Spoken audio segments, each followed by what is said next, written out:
Hello guys, தமிழ்நாட்டில் கரூரில் நடந்த லாஸ்ட் எலெக்ஷன் கேம்பெயின் எல்லாருக்குமே தெரியும்.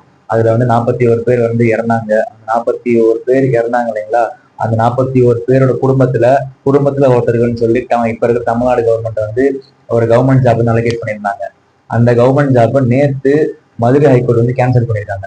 ஸோ நமக்கே வந்து தோணும், கவர்மெண்ட் ஜாப் வந்து நல்ல விஷயம் தானே, அவங்களுக்கு கொடுக்கலாமே, தப்பு இல்லையே அப்படின்னு சொல்லி. பட் இன்னொன்னு தோணும், ஏன் மதுரை ஹைகோர்ட் இதை கேன்சல் பண்ணாங்க அப்படின்னு சொல்லி. ஸோ அது ஏன் கேன்சல் பண்ணாங்கன்னா இப்போ நம்ம பார்ப்போம். ஏன் கேன்சல் பண்ணாங்க அப்படின்னா முக்கியமா 4 பாயிண்ட் வச்சு தான் அவங்க கேன்சல் பண்ணியிருக்காங்க. என்ன பாயிண்ட் அப்படின்னா, நம்பர் 1 ஆர்டிகல் 14 மற்றும் ஆர்டிகல் 16, அதாவது ஆஸ் பர் இந்தியன் லா ஆர்டிகல் 14 மற்றும் ஆர்டிகல் 16 படி கவர்மெண்ட் ஜாப்ன்றது யாருக்குமே ஈஸியா கொடுக்கக்கூடாது.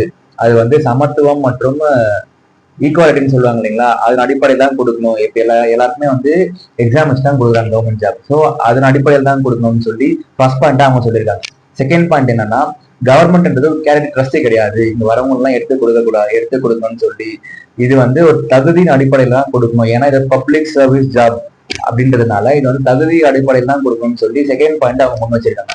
தேர்ட் பாயிண்ட் என்ன அப்படின்னா, தேர்ட் பாயிண்ட் ஒரு ஃபிளட் கேட் பிரச்சனை உருவாயிடும். ஃபிளட் கேட் அப்படின்னு என்னன்னா, இப்போ இதுல முக்கியமான ரீசன் வந்து அவங்க இறந்துட்டாங்க ஒரு கேம்பெயின், அந்த கேம்பெயின்ல பார்ட்டிசிபேட் பண்ணாங்க, அதுல ஏதோ ஒரு தள்ளுமுள் நடந்து அதுல இறந்துட்டாங்க. அதுதான் பாயிண்ட். இதை வச்சுதான் கவர்மெண்ட் தமிழ்நாடு அரசு வந்து அவங்களுக்கு கவர்மெண்ட் ஜாப் கொடுக்குறாங்க. பட் அந்த பிரச்சனை ஒன்று இருக்கு இல்லையா?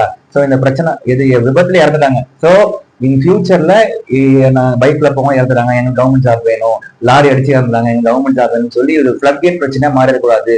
இந்த ஃபிளட் கேட் பிரச்சனை வந்துச்சுன்னா இப்போ சிஸ்டம் வந்து டோட்டலா கொலாப்ஸ் ஆகும், அதனால வந்து கரப்ஷன் வரும் அப்படின்னு சொல்லி இந்த பிரச்சனையை மேற்கொள் காட்டி தேர்ட் ரீசனா இந்த பாயிண்ட் அவுட் பண்ணி, இந்த பிரச்சனை பாயிண்ட் அவுட் பண்ணி அதை கேன்சல் பண்ணிடலாம். ஃபோர்த் ரீசன் ரொம்ப ரொம்ப மெயின் கைஸ், என்னன்னா இப்ப ஒரு கவர்மெண்ட் ஜாப் கிடைக்கிறது சாதாரண விஷயமே இல்லை.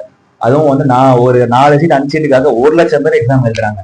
ஸோ இப்ப இருக்கிற சுச்சுவேஷனை பொறுத்தும் இப்ப இருக்கிற அந்த காம்படிஷன் இருக்கு இல்லையா, அந்த காம்படிஷன் மேற்கொள் காட்டியும் வந்து கவர்மெண்ட் ஜாப்ன்றது தகுதி மற்றும் தராதரத்தின் அடிப்படையில் தான் கொடுக்கணும்.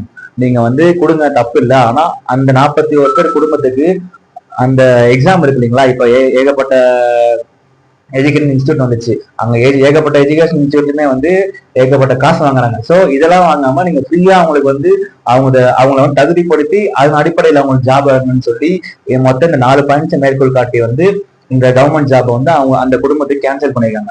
ஸோ இது மட்டும் பிரச்சனை இல்லை, இப்போ இந்த கவர்மெண்ட் ஜாப் கேன்சல் பண்ணிட்டாங்க இல்லைங்களா? ஸோ இதுல மேற்கோள் காட்டி தமிழ்நாடு அரசு என்ன பண்றாங்கன்னா மேல்முறையீடு பண்ண போறாங்க, எங்கன்னா டெல்லி சுப்ரீம் கோர்ட்ல.